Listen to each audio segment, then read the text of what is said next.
Trisac. L'original.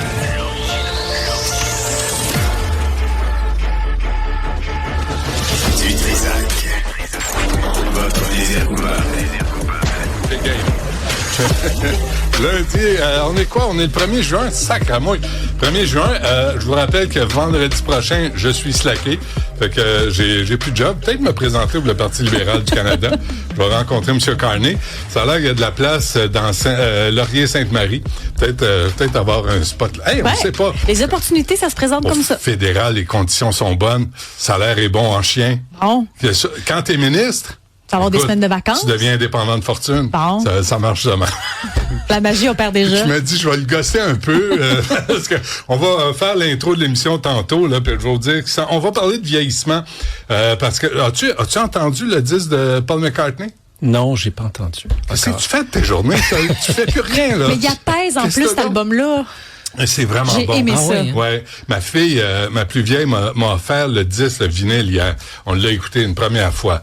Là, t'es rendu à quel âge, toi, Steven? 55, bientôt 56. Liberté?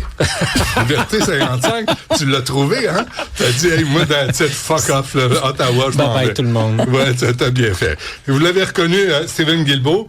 Comment je te présente, député de Laurier-Sainte-Marie pour le Parti libéral du Canada? Pour encore quelques semaines. Je le pardonnerai jamais, tu le sais. mais faut dire aux gens, tu sais, on s'est parlé à un moment donné, je pense l'an passé. Puis toi, t'as un job à faire, comme politicien. Puis moi, j'en ai une à faire. Mm-hmm. Mais on a un rapport amical qu'on a eu pendant des années. Qu'on a encore, je pense. Qu'on a encore. Malgré le fait que tu me pardonnes pas de m'être présenté pour le Parti libéral. Jamais. Ouais. Jamais. Mais on a gardé notre rapport. Mais c'est pas grave. Mais ça, c'est pas grave dans la vie. Tu sais, quand tu commences à engueuler le monde sur la place publique parce que t'es pas d'accord avec lui, c'est là où le civisme est perdu. Hein, on s'entend là-dessus, puis on veut pas tomber là-dedans. Tu connais Isabelle Perron? C'est bien beau, je vous présente. Un petit peu. Comme bonjour. Ça. Bonjour. C'est ça le civisme. Hein? Non, mais de se dire bonjour, puis même si on n'est pas d'accord, de continuer la conversation. Alors, Stephen Guilbeault, d'abord, bienvenue. Merci. On se demandait tout à l'heure pourquoi être heureux, mais en tout cas, moi, j'ai vu la semaine dernière qu'il y en a une qui était très heureuse, la première ministre de l'Alberta, Danielle Smith. Oui. Elle, j'ai fait son printemps, peut-être même son année. Hey, pas à peu près, hein? Vraiment, là. Parce que t'es perçu dans l'Ouest canadien comme un crinqué, hein? Je dirais pour une partie, parce qu'il y a des gens quand même, il y a eu plusieurs lettres à l'éditeur, il y a eu des chroniques qui ont été faites dans des journaux de l'Ouest qui ont salué mon travail, mais pour une partie de la droite canadienne puis de l'Ouest, je suis... il y a quelqu'un qui disait, je pense qu'il haïssait encore plus qu'il haïssait Justin Trudeau. C'est quelque chose, ça. Comment tu perçois ça, toi? Est-ce que c'est une espèce de victoire ou... de me faire détester par Danielle Smith, oui. Ça veut dire que je faisais bien mon travail. Tu sais, c'est sûr que tu veux pas, t'aimes pas ça que le monde taillisse, là. C'est pas dans le monde dans lequel on vit présentement. Hein? Puis ça vient des fois, tu sais, avec des trucs comme des menaces de mort. T'en as eu? Oui, j'en ai eu. Oui. Mais 1, 2, 10, 15, 20? À un moment donné, tu t'arrêtes de regarder. Moi, je regardais plus beaucoup les médias sociaux à la fin. Certains qui, alors, t'en entends parler par ton équipe, par la GRC. La GRC est venue te voir? Oui, à quelques reprises. Pour te dire, M. Guilbeault? Tu sais, ils font pas exprès non plus, ils veulent pas te faire peur avec ça, puis ils veulent pas te laisser dans le noir non plus. Fait qu'ils disent, écoutez, au fédéral, on n'a pas de garde du corps assigné, sauf quelques exceptions, contrairement au ministre à Québec, par exemple. Et là, quand tu vas à des événements puis qu'il y a des gardes de la GRC avec toi, ben là, tu sais que ça va pas bien. Mais ça me rappelle, puis une avec laquelle je suis pas d'accord, Mélanie Joly, mais qui s'était fait harceler parce qu'elle avait pas de garde du corps. Ouais. Puis un ministre, tu peux pas accepter ça. Tu sais, autant que je suis pas d'accord avec les politiques, certaines politiques du Parti libéral du Canada, autant je suis pas d'accord de vous harceler dans la rue, vous invectiver, de vous engueuler, vous menacer. Ça n'a pas de maudit bon sens. Non, puis on comprend, là, je veux dire, il y a une montée du populisme un peu partout, puis il y a une perte aussi de confiance. C'est pas la première fois dans notre histoire qu'on voit ça, où les gens ont moins confiance dans les institutions. C'est arrivé auparavant, puis là, ça change avec le temps. Mais c'est particulièrement difficile ces temps-ci pour les politiciens. Les politiciens, puis pas juste pour les personnalités publiques en général. Ouais. Oui, parce que Stephen Guilbeault, là, t'as l'espèce d'extrême, là, les deux extrêmes gauche-droite là qui se rejoignent dans leur façon de faire, tu sais, pour intimider les autres. Ceux qui sont pas d'accord avec eux. Qu'est-ce que Trudeau t'a dit pour te convaincre de te lancer en politique? C'était quoi, en 2019? 2019. Ben, il m'a dit, écoute, on a commencé à faire des choses en changement climatique, mais on aimerait ça que tu te joignes à l'équipe parce qu'on voudrait aller encore plus loin, on voudrait en faire plus sur la nature, il venait d'annoncer qu'il voulait en faire plus sur la lutte à la pollution plastique. Et c'est un peu comme ça. Ça a été long quand même. Là, je me suis laissé désirer. Stéphane Dion t'avait flirté en 2005, 6, 7. Là. On s'était parlé, j'étais à TQS, puis tu dis « Ah non, je suis pas prêt ». Mais là, Justin arrive, puis il t'a dit hey, « Je connais Katy Perry, ça te tente-tu? » Je sais pas, il ne connaissait pas. À l'époque, non. Non, pas encore. J'espère, je veux pas faire le trouble. Non, pas revenir sur des vieilles affaires. Mais en même temps, tu sais, les gens ont banalisé aussi l'approche du Parti libéral, qu'on dit, on fait des annonces, mais il y a peu d'action. Puis tu sais, c'est interdit les pailles en plastique, mais t'achètes un pipeline dans l'Ouest. C'est un peu incongru. Tous les gouvernements posent des gestes qui sont pas toujours conséquents avec les politiques publiques qui se donnent. Il n'y a pas un gouvernement qui est conséquent 100% du temps. Ça se peut pas. Mais, tu sais, parlons du pipeline. Bon, moi, je n'étais pas d'accord avec le pipeline. Je l'ai même dit quand je me suis présenté pour le Parti libéral, parce qu'ils avaient fait ça avant que j'arrive. En 2019, là. Ils ont acheté le pipeline en 2018. Et quand je me ça. suis présenté en 2019, j'ai dit, moi, je suis d'accord avec un paquet d'affaires que le gouvernement Trudeau fait, mais pas ça. Mais pendant les années Trudeau, c'est la première fois dans l'histoire du pays qu'on réussit à réduire la pollution à travers des politiques publiques. Donc, un mélange d'investissement, de tarification carbone, mesures réglementaires. Historiquement, quand la pollution diminuait au pays, c'est parce que l'économie se plantait, parce qu'il y avait une crise économique, la crise financière en 2008, la COVID. Mais là, au cours des dernières années, on a réussi à diminuer la pollution. Fait que tu te dis, bon, OK, c'est pas une bonne idée d'acheter un pipeline, mais la pollution s'en va dans la bonne direction, c'est-à-dire en diminuant, même pendant que l'économie augmente. Ça, on n'avait jamais vu ça auparavant. Ça, c'est grâce au Québec, là, parce qu'on a l'hydroélectricité. Dis-le, Steven, c'est grâce au Québec. Pas à Ottawa, ça gramouille. Non, mais en fait, parce qu'on compare ça par rapport à 2005, fait qu'on n'a pas construit beaucoup de barrages au Québec. C'est sûr que notre bilan par personne au Québec est bien plus avantageux qu'à peu près partout au pays. On est l'un des endroits le moins émetteur par personne. On est les rois pour gaspiller l'eau, par exemple. Mais c'est ça. Puis l'électricité coûte pas cher, fait qu'on fait pas beaucoup attention. On n'a pas beaucoup de mesures d'efficacité énergétique parce que ça coûte pas cher. Alors, c'est un peu un cadeau empoisonné. Ouais. Qu'est-ce que Mark Carney t'a dit pour te convaincre de rester en politique? Ben, moi, je connaissais Mark avant de connaître Monsieur le Premier ministre. Donc, oui, parce que il a travaillé. C'était l'envoyé spécial des Nations Unies en 2020 là, pour le financement de l'action climatique. C'est ça. Est-ce que c'est le même homme aujourd'hui? Ben, je te dirais que je me suis beaucoup cassé la tête là-dessus. Moi, j'ai fini par comprendre que l'approche de M. Carney sur la question de la lutte au changement climatique, c'est une approche où le gouvernement n'a pas un gros rôle à jouer, puis on va laisser faire le marché. Moi, je suis d'accord avec ça? Ben non. Je pense qu'on a besoin des entreprises, puis on a besoin du secteur financier. Il faut que ces gens-là embarquent avec nous, mais quand tu regardes dans le monde les pays qui réussissent, ben c'est sûr où ils font un mélange de choses. Oui, on travaille avec le secteur privé. Oui, on a des investissements. Oui, mais on a aussi des mesures réglementaires. Puis là, on est en train d'enlever presque toutes les mesures réglementaires. C'est comme si tu disais, ben, pour le secteur des banques, on n'a plus besoin de règlements. Pas sûr, moi, que ça donnerait les résultats qu'on espère. Là, Steven, je pense qu'il faut mettre les choses en contexte. Je t'écoute, là, puis moi, je le connais, ton discours. Là. Tu sais, ça fait assez longtemps qu'on se parle. Là. Non, mais je le connais. Puis, mais les gens qui t'entendent, là, mais est-ce que tu es vraiment inquiet pour l'avenir de la planète? En fait, pas la planète, l'humanité. Parce que la planète va survivre. Oui, c'est ça. L'humanité peut-être survivre. La calotte glaciaire, le réchauffement climatique, les océans qui gonflent, qui vont monter. Exact. Es-tu vraiment inquiet de ça? Est-ce que tu te lèves la nuit pour penser à ça? Ma question est sérieuse. Écoute, moi, c'est le combat de ma vie, là. Tu sais, moi, en 1995, j'ai 25 ans. Je pars pour l'Europe, mais avec mon sac à dos, mais pas pour aller faire le tour de l'Europe, pour m'en aller à la première conférence de l'ONU sur les changements climatiques. Puis là, récemment, avant les fêtes, c'était la 30e. Je suis allé partager un plancher de gymnase dans ce qui était jusqu'à tout récemment Berlin-Est avec 600 jeunes de partout sur la planète. Puis on voulait faire pression sur les gouvernements pour qu'ils adoptent des objectifs ambitieux de lutte au changement climatique. Fait que ça fait longtemps que je me lève la nuit en pensant ça. Mais les résultats finaux, là, après toutes ces années, toutes les conférences, là, toute cette bullshit-là, l'accord, je te l'ai dit la dernière fois, l'accord de Paris, on signe des ententes, on achète un pipeline en revenant à la maison 3 ans plus tard.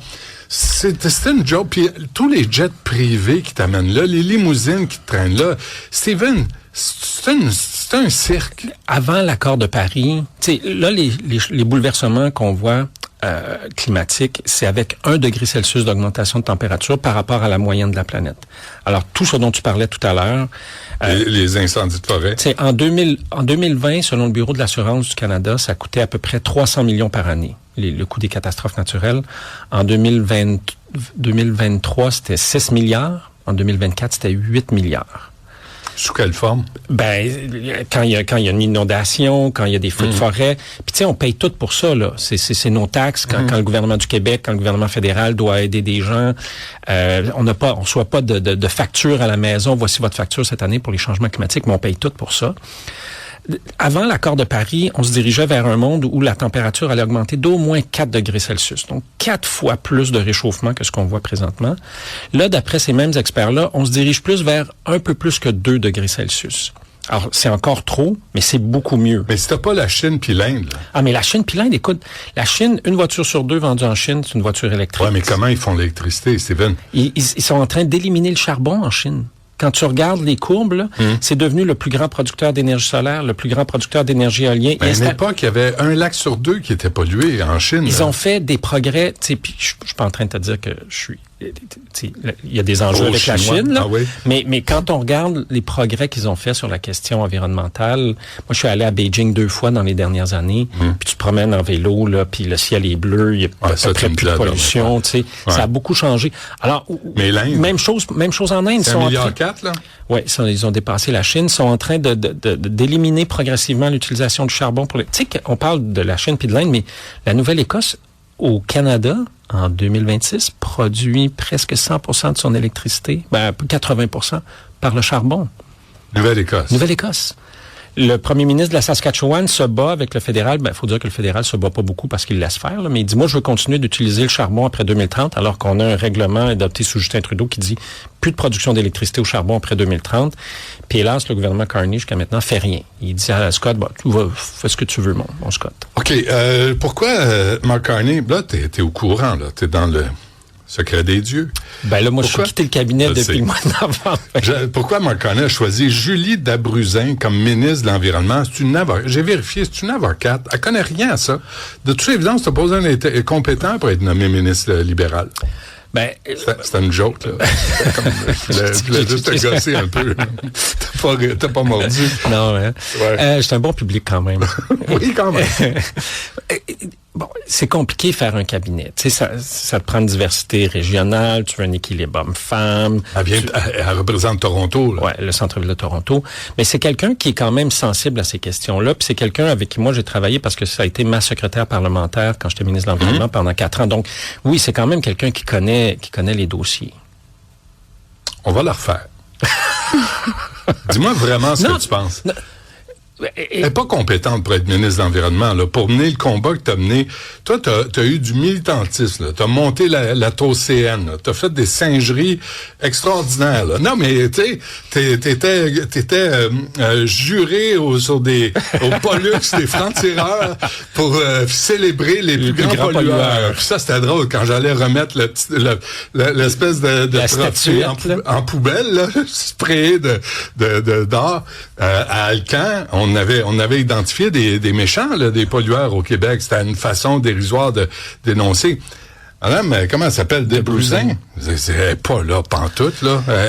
Non, mais j'ai un parcours atypique. Tu sais, c'est assez rare. Une fois, on était au cabinet. On n'est pas supposé de parler de ce qui se dit au cabinet, mais on va faire une exception. Il y a personne qui écoute. On parlait avec Justin puis l'équipe on revoyait la loi sur les remises en liberté sous condition. Ouais. Puis je dis à M. Trudeau, je dis, je suis probablement le seul qui était déjà en libération conditionnelle. Ici, j'ai un peu d'expérience là-dessus. Tu sais, des ministres qui ont été arrêtés, qui ont escaladé, c'est assez rare. Fait que c'est un peu normal que on retrouve pas nécessairement une personne qui a mon profil comme ministre de l'Environnement après moi. Mais de là à prendre une avocate pour ministre de l'Environnement, ça détermine bien l'importance qu'accorde Mark Carney à l'environnement. En 2020, il voulait rassembler les hommes d'affaires pour financer... Puis en 2026, il est premier ministre, puis il a tout abandonné comme combat. Là. En fait, comme je te disais tantôt, je pense que pour lui, c'est encore important la question du climat, mais certainement pas autant que ça l'était quand il était envoyé spécial des Nations Unies. Puis, mais y a-tu quelque chose à faire réellement? Réellement, là. Tu sais, toi, t'étais là. T'as été ministre, là. Puis on continue de polluer, on continue... Mais moins, on pollue moins.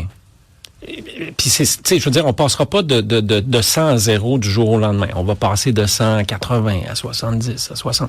Puis c'est ce qui est en train de se passer presque partout sur la planète. Bon, aux États-Unis, c'est un peu plus compliqué ces temps-ci, mais même aux États-Unis, t'as un paquet de villes, t'as un paquet d'États qui continuent à lutter contre... En dehors du fédéral. Là. Oui, en dehors du fédéral, t'as des entreprises qui disent au gouvernement Trump, bon, nous on continue, peu importe ce que vous voulez faire. D'ailleurs, ça va être un peu triste parce que je pense que à la fin de l'année, on verra qu'avec les reculs qu'on a connus cette année, les États-Unis sous Donald Trump en font plus pour lutter contre les changements climatiques que le Canada. Répète ça. Ouais. Non, répète-le, puis fort. Écoute, je suis pas sûr parce que les analyses vont être faites, mais d'après ce que je peux voir, puis j'ai parlé à des experts, puis bon, j'ai été ministre de l'Environnement pendant 4 ans, là. Notre bilan à la fin de l'année, quand on va faire les évaluations, ça va démontrer qu'on a pris tellement de recul qu'on est moins bon que les États-Unis sous Donald Trump. Mais il faut dire que sous Donald Trump, je parlais de ce qui se passe au niveau des États. À quel point ça t'arrache les molaires de dire ça? À quel point c'est souffrant pour... Je suis sérieux, non, là. Mais écoute, ça va Là, tu me dis que Donald Trump est plus écologiste... Non, c'est écologique que Mark Carney. C'est pas ce que je dis, mais je ramasse. Tu ramasses.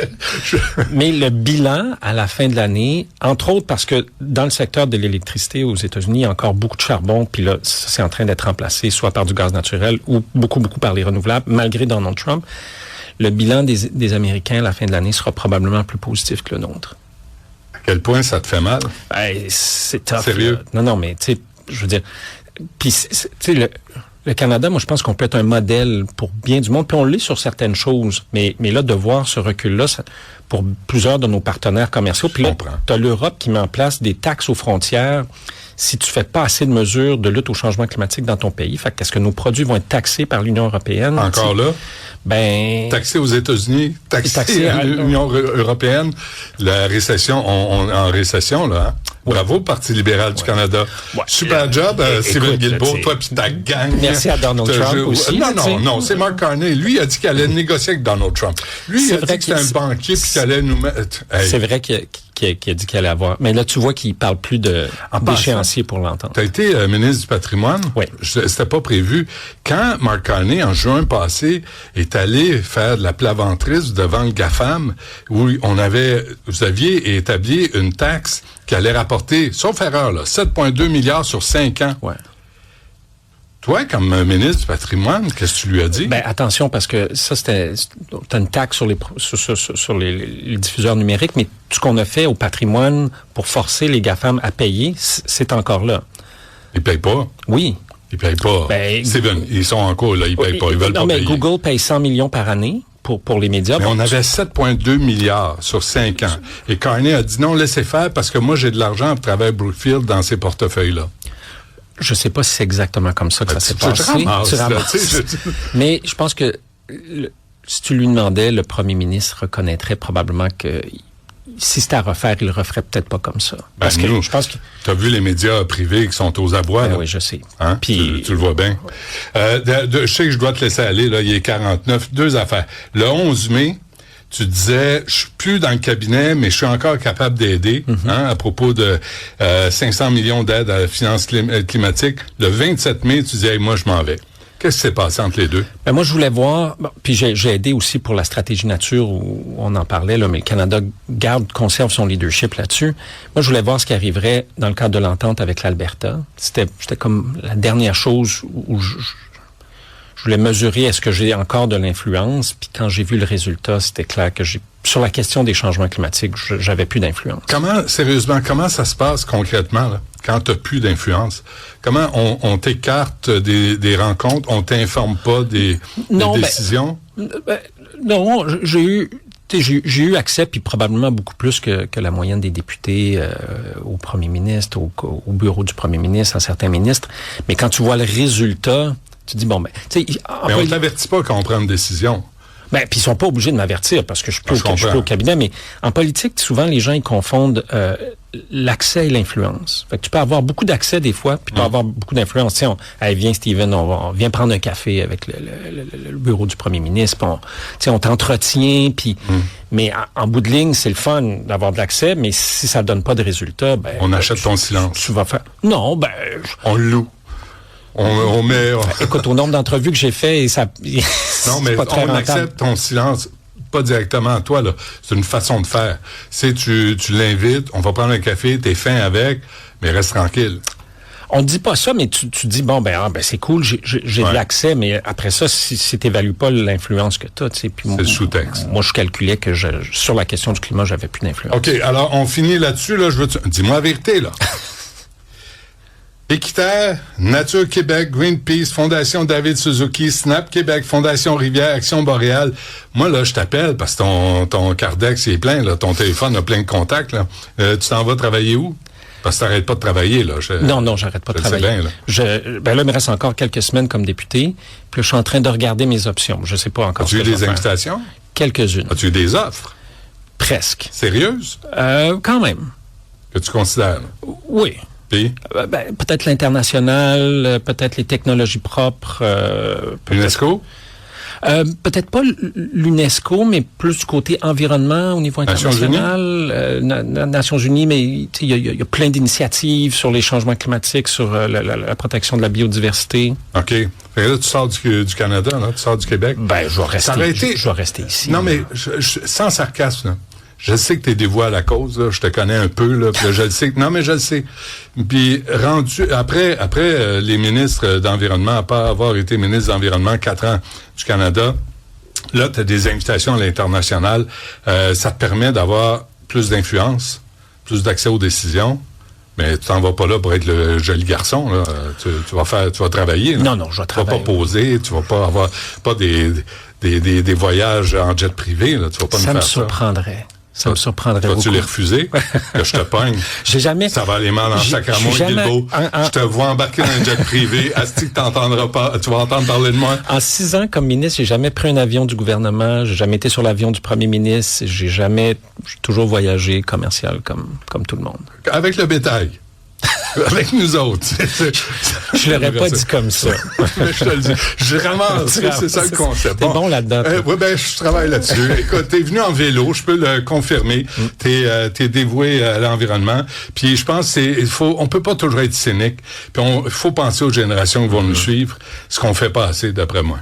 Ouais, faut en faire plus. C'est vrai que j'ai une voiture électrique depuis à peu près 8 ans, moi, là. Je te félicite. Même la Leaf, là, qui avait 130 km d'autonomie, avec le vent dans le dos, j'avais les pieds gelés, mais je me disais... Mais tu le faisais pour la cause. Ben, oui. Quand même. Oui. T'as-tu signé le pacte, toi, en c'était quoi, 2018? Oui, j'avais signé ça. T'avais signé ça, j'imagine, mais ça veut rien dire. C'est une autre affaire qui veut rien dire. Ben, moi, je pense que ça aide à sensibiliser ces affaires-là. Mais sensibiliser, on l'est sensibilisé. Là, il faut agir. Ben, je suis d'accord. Faut qu'il y ait plus d'action. Bon, on retourne en vélo. Céline Guilbeault, merci. Salut, bonne chance. Ah, merci. Salut.